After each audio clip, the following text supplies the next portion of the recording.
Yeah. You want to? Yeah. Let's talk about this just really briefly. And we talked about it on Tuesday, but I realized I didn't get everything up on the screen for folks. But just really quick for folks who aren't familiar, we are seeing the continuation of this historic strike in Alabama, where I believe around 1,100 workers are staying on strike in their fight for a fair contract, which they have already voted down one negotiated contract because they are standing firm and fighting to make sure that they get taken care of, that they can take care of themselves and their families, and they're compensated for the incredibly needed labor and incredibly dangerous labor that they do. I want to, before we get to the poster though, if you have this story up, because Yep. it's pretty striking. So for folks who aren't familiar, again, this has been going on since April. The strike breaking techniques that have been used to try to break the strike have been horrific.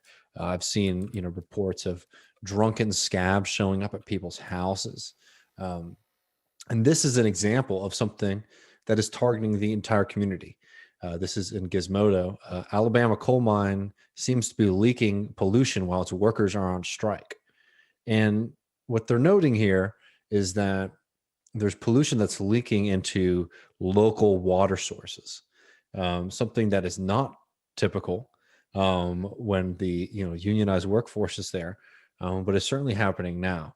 And you have to be careful, when you're trying to figure out motives here, if there's any motive. So you don't know if it's deliberate or if it's just sloppy work ethic of the scabs. But this is something where not only is the coal company not paying their workers, taking care of their workers, this is now doing serious environmental harm to the workers and to all the people in the community. Yeah, and let's do this poster first. But I just want to also, speaking of like strike breaking, Ned Lamont, governor of Connecticut, has threatened to has put the National Guard on notice to break a nursing home strike up there. Democratic governor. That was insane. And now he's saying that he said you have our last and best offer to the nursing home workers. And yeah, putting 50 troops on standby to help oversee 33 facilities. I'm sure like their competence is going to be just exactly what the workers that they're replacing scabbing. No, I mean the strike breaking that we've been seeing in this past year has been more and more ramped up than I've seen. I'm not a labor reporter, so I don't want to make too grand of a statement, but I mean this is extreme stuff. It's nasty work to begin with, trying to break strikes. But what we're seeing up in Connecticut is horrifying, and in Alabama is horrifying as well. But I wanted to, share a way that people can help because, we talk a lot about, working people supporting workers. This is a moment that I think is a good opportunity for everybody to be able to dig deep and to show not just our solidarity in the sense that like our eyes are with folks, but we're standing with them both physically, when you're able to, and also financially if you're able to as well. Because the way that the bosses try to win these strikes is they try to starve workers out, and you need to rely on the solidarity of us as working people across the country to be able to stand up to huge corporations like the corporation that they're fighting against, which is a conglomerate of a bunch of Wall Street interests that operates mines across the United States and Europe and South America, I believe. Right. So they got the funds to mess around a little bit. And we need to show that we have just as much backbone and opportunity to look out for folks. So is this up here? Yeah, put this up now. And just on that note, like one of the things with like the Bernie Sanders revolution that was a positive was the fundraising on grassroots. And if we could turn that from not only like financing candidates to supporting striking workers, I think that's a complete game changer. I think even beyond that, like this is a great place for your money to go. Yeah. Both in the short term and in the long term. I don't know if it's up.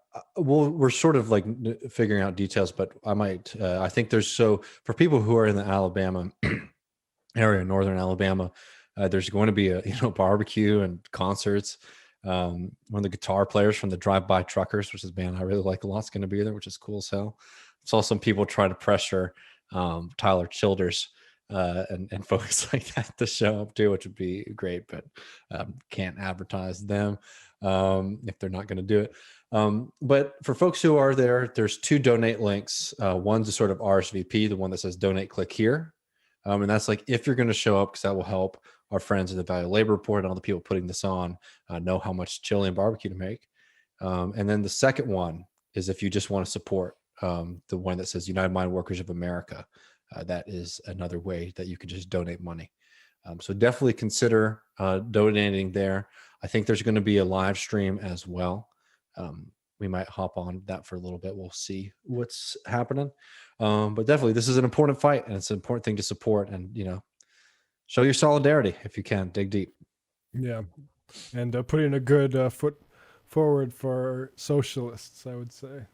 Yes, which is very much needed workers. after the wreckers and the LARPers apparently have been showing up and putting a bad image of what socialists are to these folks. And I think even though we can't be responsible for what a bunch of like deranged people online are doing, we also can't accept it, and we should do as much as we can to rectify that PR problem. Yeah, exactly. We can only be responsible for not letting them be the only game in town. For folks who aren't familiar, the fake organization, the World Socialist website, has been sending people down there to interview folks, and they very much misrepresented the workers to such an extent that Jacob was tweeting out the other day that when he tries to talk to folks, they have a little bit of suspicion, worried that he's one of these socialists, because those people really misrepresented them and their fight.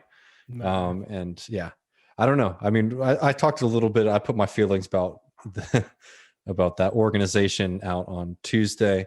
I don't want to belabor the point, but I will just say this stuff does matter if you're trying to build, long-term movements that can be more class rooted.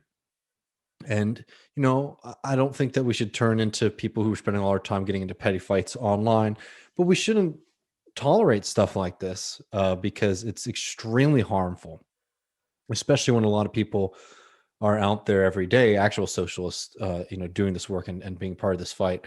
For some people who want to LARP, Trotskyist fantasies, it's extremely devastating. Like when you start hearing it in the wild and not in online spaces, then it becomes not an inter-left online problem, and I'd be horrified if somebody felt that way about our show.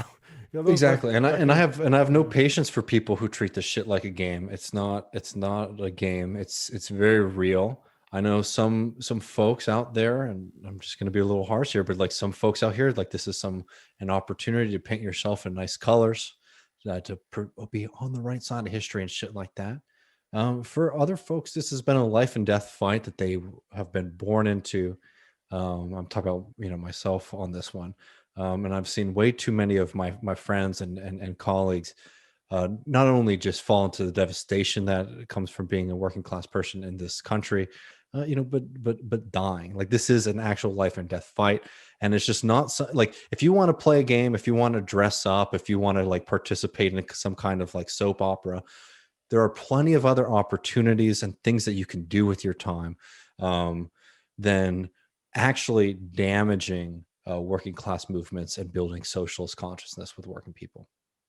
Fuck off with that shit, man. I'm sorry. Yeah, absolutely.